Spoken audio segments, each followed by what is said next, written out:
عرب کے ماحول میں بیوی سے اظہار عشق عیب،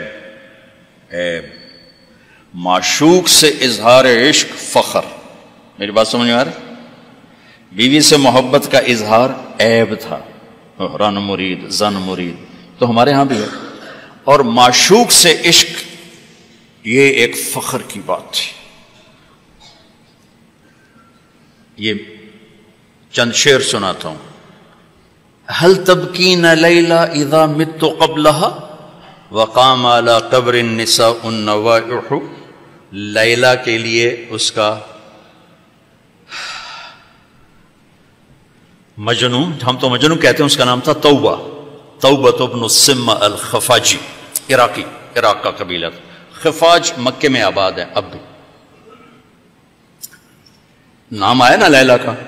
کما لو اصاب الموت لیلا بکیتها وجاد لها دمع من العین صافح، لیلا کا نام آیا۔ واغبط من لیلا بما لا اناله بلا كل ما قرت به العین طائح، پھر بھی لیلا کا نام آیا۔ ولو ان لیلا الاخیلیۃ سلمت علی ودونی جندل وصفائح، لیلا کا نام آیا۔ 4 اشعار ہر بیت میں لیلا لیلا لیلا لیلا، اس کی بیوی نہیں ہے، عشق ہے، اور وہ کھلم کھلا شعر کہہ رہا ہے۔ ترکت ہوا لیلا وسعدا بمعزل وعدت الى مسحوب اول منزلی، سعدا لیلا بثینہ، یہ سب سچے کردار ہیں۔ اے ساڑھے ہیر رانجے دا وارث شاہ دا دماغ الٹا ہویا ہے تو اس لکھ چھڑی، یہ کوئی کردار نہیں ہے، سسی پنو لیلا ہیر رانجا یہ سب، لیکن یہ سچے نام لیلا، سعدا، بثینہ، سعاد، یہ سب صحیح کہانیاں ہیں۔ تو میں لیلا کی سنا رہا ہوں، اور اس کا عاشق کھلم کھلا کہہ رہا ہے مجھے لیلا سے عشق ہے۔ اس کے باپ نے کہا تو نے مجھے رسوا کر دیا۔ حرم میں تھے، کہیں توبہ کر تو آج کے بعد لیلا کا نام نہیں لے گا۔ تو وہ شاعر بلیغ تھا، کہنے گا الہی تبت من کل المعاصی ولکن حب لیلا لا اتوب۔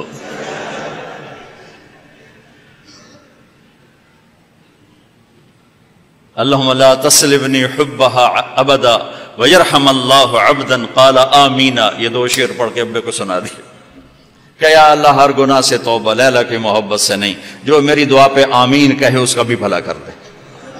یہ میں نے آپ کو عرب کا ماحول بتایا۔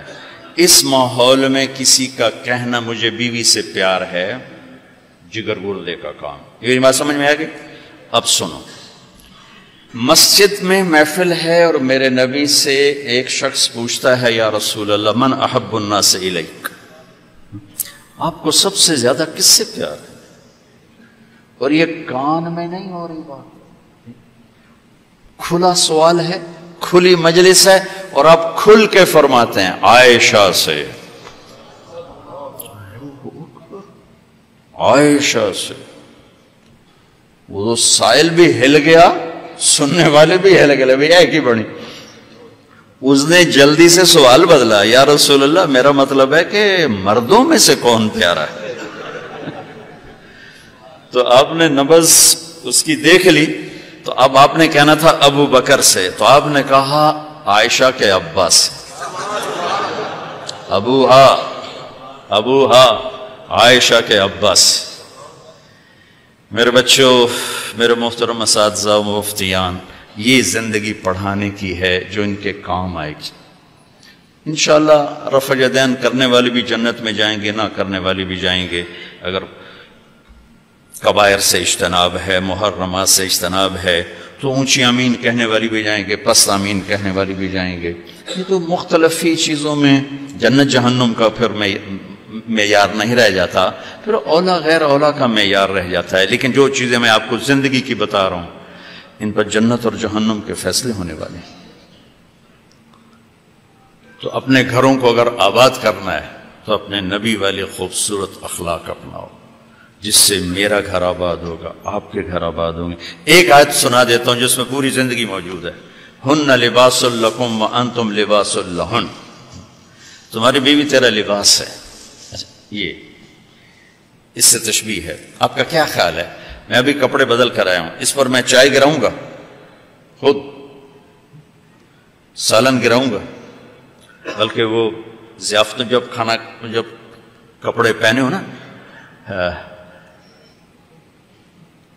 دھلے ہوئے, تو ہم آستینیں چڑھا کے کھانا کھاتے ہیں کہ کہیں آستین سالن میں نہ ڈوب جائے. سامنے ہم کوئی رومال رکھتے ہیں کہ اس پر کوئی سالن کا قطرہ نہ گر جائے, کوئی چائے نہ گر جائے, کوئی داغ لگے تو فوراً دھوتے ہیں. کبھی دیکھا کسی نے اپنا کرتا پھاڑنا شروع کر دیا ہو؟ میں قربان جاؤں, قرآن کیا کلام ہے, ایک لفظ میں پوری زندگی سمجھا دی کہ جتنا لباس کو بچاتے ہو اتنے اس رشتے کو بچا لو تو زندگی آباد ہو جائے گی. ہن لباس لکم وانتم لباس لہن. اللہ عورتوں سے بھی کہہ رہا ہے کہ تیرا خامن تیرا لباس ہے, اور ہمیں کہہ رہا ہے تیری بیوی تیرا لباس ہے. دونوں کو اللہ نے سمجھا دیا کہ جتنا لباس کی حفاظت کرتے ہو اتنا اس رشتے کی حفاظت کر لو تو گھر آباد ہو جائے. غریب کا بھی مالدار کا بھی. گھروں کی آبادی کا تعلق نہ علم سے ہے, نہ فتوے سے ہے, نہ پیسے سے ہے, نہ فقر سے ہے. گھروں کی آبادی میٹھے بول سے ہے, اچھے اخلاق سے, محبت سے, اظہار محبت سے. ڈاکٹر عبدالحی رحمۃ اللہ علیہ کی پڑھ رہا تھا میں واقعات, تو اس میں انہوں نے خود ہی اپنا ایک واقعہ ارشاد فرمایا کہ میں اپنے ایک مرید کے گھر گیا کھانا کھانے, تو کھانا بہت بڑھیا تھا. تو فرمایا کہ کس نے کھانا بنایا؟ کہا جی بیگم نے. کہا بلاؤ. بلا کر کہا بیٹی آپ نے کھانا بہت اچھا بنایا تھا, آپ کا شکر گزار ہوں. تو اس نے رونا شروع کر دی. تو ڈاکٹر صاحب رحمۃ اللہ علیہ فرمانے لگے بیٹی رونے کی کیا بات ہے؟ کہا حضرت آپ کے مرید کے پاس 30 سال ہو گئے, ایک دفعہ کبھی اس نے نہیں کہا تو نے کھانا اچھا بنایا. بھائیو حوصلہ افزائی کرو, تعریف کرو. دیکھو خوشامد حرام ہے, تعریف تو حق ہے. وہ جو آتا نا اس کے منہ میں مٹی ڈالو, اس سے مراد تعریف نہیں خوشامد. اس میں بڑے اشکال میں رہتا تھا کہ حوصلہ افزائی تو حق ہے, اور یہ آ رہا ہے کہ جو تعریف کرو اس کو منہ میں مٹی ڈالو. تعریف تو حوصلہ افزائی ہوتی ہے. پھر ابن ماجہ پڑھاتے ہوئے میرے سارے سوال حل ہو گئے. یا معاذ ایاک والتمادع فانہ الذبح. معاذ خوشامد سے بچنا, یہ ذبح کر دینا ہے. یہ جہاں جہاں یہ لفظ آتا ہے تعریف کرے منہ میں مٹی ڈالو, خوشامد خوشامد خوشامد. تعریف تو میرے نبی تعریف کر رہے, اپنے صحابہ کی کتنی تعریف فرما رہے, موقع موقع پر ان کی تعریف فرما رہے ہیں. تو اپنے رشتوں میں اپنے رشتوں کو پانی لگاؤ, میٹھے بول کے ساتھ تعریف کرو. کھانا بنا دو, کیا اچھا بنایا ہے. لباس پہنا, کیا خوبصورت لگ رہا ہے. ماں کی تعریف کرو, باپ کی تعریف کرو, استاد کی کرو, استاد شاگردگی کرے. اس سے حوصلہ بڑھتا ہے. خوشامد حرام ہے, تعریف میرا حق ہے, آپ کا حق ہے. میں آپ کی کوئی تحریر دیکھوں, آپ کا کوئی تقریر دیکھوں, آپ کی کوئی چیز دیکھوں تو میرے ذمہ ہے کہ میں آپ کی حوصلہ افزائی کروں. تو رشتوں کو پانی پلانے کے لیے حوصلہ افزائی, تعریف, کمیوں سے درگزر, اس سے میرے عزیزوں گھر آباد ہوتے ہیں. وہ عالم کا گھر ہو, مفتی کا گھر ہو, یا کسی ان پڑھ کا گھر ہو. گھروں کی یہ شکل و صورت 4 دن کا کھیل ہوتا ہے, پھر کشش ختم ہو جاتی ہے. لیکن حسن سلوک, حسن اخلاق ایسا حسن ہے جو ہمیشہ چڑھتے سورج کی طرح چڑھتا ہے, کبھی ڈھلتا نہیں. سورج تو نصف النہار پہ آ کے ڈھل جاتا ہے, اخلاق کا سورج موسم نہیں ڈھلتا ہے, یہ چڑھتا جاتا ہے, چڑھتا جاتا ہے. تو اپنے گھروں کو آباد کریں حسن سلوک کے ساتھ, حسن اخلاق کے ساتھ. میرے نبی حضرت میمونہ کے گھر میں تھے. اب رات کو پیشاب آیا, باہر نکلے, پیچھے آنکھ کھل گئی اماں جان کی, دیکھا بستر خالی, چکر دے دیا ان کو. سوکن پنے نے کہنے لگی اچھا میری باری میں مجھے چھوڑ کر دوسری بیوی کے پاس چلے گئے. اس سوکن پن کنڈی لگا دی. اللہ کے نبی آئے, دروازہ بند. آپ نے دستک دی, میمونہ دروازہ کھولو. کہا میں تو نہیں کھولتی. آپ نے کہا کیوں؟